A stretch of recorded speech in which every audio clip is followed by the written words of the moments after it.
How did I get up the courage to quit my job and thru-hike the Appalachian Trail from Georgia to Maine? This is a question I get asked quite a bit. Hi guys, if you don't know me, I'm Audrey. I'm trail known as Glow Stick, and in 2018, I quit my job in Washington, D.C., gave up my apartment, packed up all my stuff, and thru-hiked the whole entire Appalachian Trail. It was hands down the best experience of my life. That does not mean though that it was without stress and strife and hardship. So let's get into it. How did I build up the courage to go? This was honestly, between this and post-trial depression, those were hands down the hardest parts of my thru-hike. Let that sink in. Not any parts of the thru-hike itself, it was the before and the after. I was stressed out for weeks before I started my hike. Probably months, honestly. I spent so many sleepless nights. I was terrified to quit my job, to tell my boss that I was leaving. I kept planning to do it farther in advance, and I kept just waiting and waiting and waiting and waiting because I would get in my head about it, and I really liked and respected him, and I didn't want to tell him, and I loved my job. And it was after several years of working and living in Washington, D.C. that I finally landed my dream job there. And it's like 2 years into this dream job, a little over 2 years into this dream job, I decided I was gonna leave and go thru-hike. I had wanted to thru-hike for years at this point. I had had a pretty debilitating back injury that I got in 2013. I had a herniated disc in my back, which some people, when they have herniated discs, they don't even realize. But for me, it was completely debilitating. I was in pain every single minute of every day of my life. I could not function without painkillers. And I eventually had surgery for this back injury, but while I was kind of down for the count, there were a lot of things that I couldn't do that I loved while I was dealing with the back injury. For example, I had to stop running, which was really tough because I had been a total running addict for years. I couldn't go out to dinner with friends really because it hurt too much to sit for hours. I had to build myself a standing desk at work because again, I couldn't sit. It was hard for me to be on the metro. It was even painful for me to walk down the street. I still swam and I still hiked, but it was painful.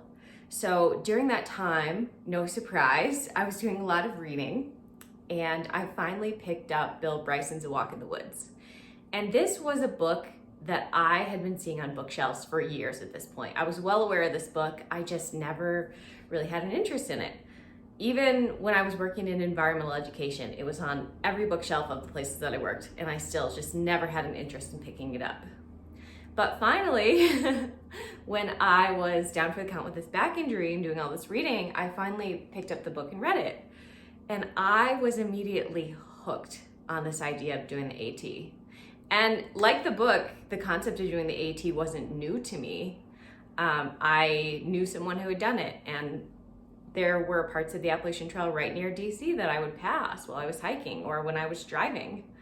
But it wasn't until I finally picked up that book and read it and started dreaming in my debilitated state that I was like, okay, if I'm ever well enough, if I'm ever healthy enough again to do this, I'm gonna do it. So that was one thing that gave me courage. I spent 2 years of my life, probably a little over 2 years of my life, in constant pain, relying on painkillers, going to doctor visit after doctor visit after doctor visit, not being able to do the things that I loved anymore, not being able to do the things that people my own age and people decades older than me were doing. So it was kind of a wake-up call for me that having a healthy body is not a given.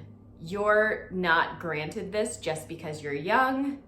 You're not granted this forever. It can go at any time. So to me, it was like, okay, if I'm able to do this in the future, I am going to do it. So that was one thing that helped me with courage.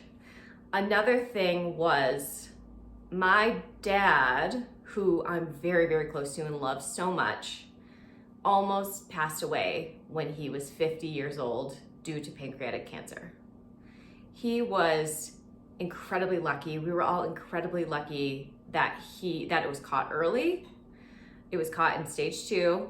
He was able to get surgery and chemotherapy that saved his life. He's still alive today, and this is, let's see, that was in 2008, so it's been 13 years, which is crazy because the survival rate for that cancer is extremely low. I think over the course of 5 years, 5 years after your diagnosis, only 5% of people survive. So we were very, very lucky. But that was also a wake-up call to me early in my adulthood that you are not guaranteed to live until you're 80. You know, I feel like we grow up thinking like, oh yeah, I'm gonna live until I'm old, of course. But this was made very clear to me early in adulthood that that is not always the case. So those were 2 reasons specifically that I knew health was not guaranteed, and that helped me to make the decision to go. Third, I was lucky in that I had a buddy to go start the trail with, my friend Natalie, who became Ibex on the trail. I still call her Ibex today. She was a friend of mine from study abroad in college. We studied abroad together to Madagascar and became really good friends there. And then it had been over a decade since study abroad that we set foot on the AT, but we had kept in touch. We'd seen each other a few times. And I had posted on Instagram, I was reading A Walk in the Woods for the second time in 2017. And I posted something about the book on Instagram and about how I was interested in hiking the AT in the future. And she reached out and she was like, let's go do it. And so that was about a year before we made the decision to go. So in 2017, we met up during that summer. She lives very close to my college best friend in New York. So I was up visiting my best friend. She was having a little strawberry and cider festival at her farm. And Ibex came over and we started chatting about it and really thinking like, what if we did this? Like, what if we did this? And got more excited. And then we planned a weekend that we would go backpacking in September because both of us just had very booked summers. So we were like, okay, we have some free time in September. Let's meet up for a weekend to go backpacking and see how we feel being on trail together. So we did. We met up in Pennsylvania, which was about halfway between us because I was in DC and she was in upstate New York. And we hadn't planned to go to the AT. We were going to go to this state park, but once we arrived, we found out that you actually couldn't park there overnight, even though we thought that on their website it had said that we could. And so we were like, okay, plan B, where do we go? And we realized the AT was only 30 minutes away from where we were. So we quickly changed gears, drove out to the AT, and we backpacked for 2 days along the AT in Pennsylvania. And at the end of the weekend, we were both like, yeah, let's do it. We're in. We're in. I got out of her car and she goes, I am 100% in. And I was like, okay, we're doing it. So that was in September. And we ended up going that next March. So that was, 7 months from the time that we backpacked for a weekend together until we decided we actually set foot on trail. You definitely do not need a buddy, I will say that. Once you get onto the AT, you realize how many other people there are through hiking. When Bex and I started, I believe there were about 4,000 people that year that started going northbound. And most of those people start within a window between mid-March and mid-April. We started in mid-March, and I think there are like 50 people that start per day about. So you go stay at a shelter or a campsite in Georgia, North Carolina, and Tennessee, and there are so many other people around. It's so easy to make friends. Ibex and I made a friend the first night, Girl Scout, who ended up hiking with us for an entire month. And within our first week on trail, we formed a trail family, which is the people that you hike with, camp with, go to towns with, etc. So even if I had started alone, I would have made friends very quickly and had people to talk to and camp with and hike with. It was easier to start with having a buddy because every time I got freaked out about telling my boss I was leaving, every time I got freaked out about my future, I had someone to talk this through with. And she told her boss months before I told my boss because she actually was able to keep her job and go back when she was done, which I did not do. I didn't ask to do that. I'd only been there just over 2 years. And I also just wasn't planning to go back to DC when I was done. I was really burnt out from living and working in DC, even though I loved my job. So I didn't ask. But anyway, so she was the one saying to me, like, did you tell your boss yet? Did you tell your boss yet? Did you tell your boss yet?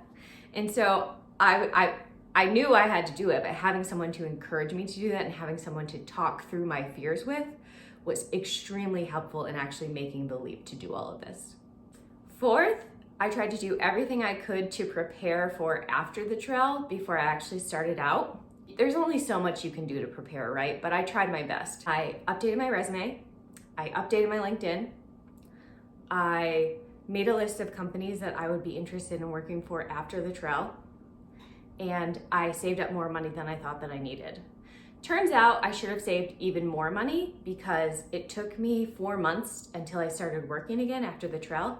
That wasn't for lack of trying. I was putting out a lot of job applications, but I wanted to move to a new state, to Colorado. So I think it took a little longer than it might have otherwise. I had my expenses on the trail and I had expenses I didn't have a lot of expenses right after because I was staying with my parents. They were generous enough to let me come stay with them while I was applying for jobs. But then of course, I moved across the country. I had to buy furniture. I had to put a security deposit down on an apartment. So all of those things cost more money than I kind of anticipated needing. If I were you, I would do all of those things before starting off on the trail. Lastly, once I had really decided that I was going to do it, and once I had told my boss at work that I was leaving, I put it out there very, very publicly that I was going to do this trail. And I started talking to people about my fears. People I knew well, people I didn't know well, anyone who was interested, anyone who would listen. And I was expecting people to tell me that I was being irresponsible, that this was gonna hurt my career, that this was gonna hurt my life. And literally, not one person said that to me. Everyone in my life was so incredibly supportive, so incredibly encouraging. And I especially took comfort in people who were older than me telling me, like, yeah, this is the time that you need to go do this. And you'll get another job. Don't worry, there are plenty of jobs out there. Just being overwhelmingly so nice, so encouraging, so supportive. And that brought me a lot of peace in a time that I was extremely anxious about my life choices, my decision to leave this amazing job that I had finally landed. It was the kindness of both people close to me and near strangers. And they were right, everything worked out. It was really scary. It was really stressful after the trail, having to apply to job after job after job while I was running out of money and dealing with post-trail depression at the same time. But despite some hardship, I landed a really good job in a city that I love, and I had the time of my life on the AT, and I will treasure that forever. And I made lifelong friends on that trail. Like, my trail family means so much to me. I keep in touch with several of them regularly. I feel like the entire experience changed my life and changed my outlook on life and kind of gave some joie de vivre back to me after I had dealt with such hardship with my back injury and had gotten really burnt out on living in DC, which can be a tough place to live because everyone is so career focused. And despite the hard things that I had to live through because I made this decision, and despite the fact that I am making probably less money than I would have been had I just stayed on my career trajectory in DC, I could never regret this decision, not even a little bit, not even for a second. The entire experience meant so much to me and was so character building in my opinion, and I will just treasure it forever. So anyway, those are the ways that I got up the courage. Those are the things that have given me the courage to actually quit my job and follow through on this dream to hike the AT. And I think that all of these things could be applicable in other situations, no matter what your dream is, whether you want to thru-hike, whether you want to travel the world, whatever it is, start your own business, whatever it is. I think that sometimes you just need to do as much preparation as possible. You need to start telling people what you're doing, and then you just need to do it. You need to take the leap and do it, and that is the hardest part. And you need to do it through fear, through anxiety, through having nightmares and not sleeping ahead of time. You gotta just go do it. Anyway, I hope that you guys liked this video. If you did, please like and subscribe. It would mean the world to me. And I'll talk to you all soon.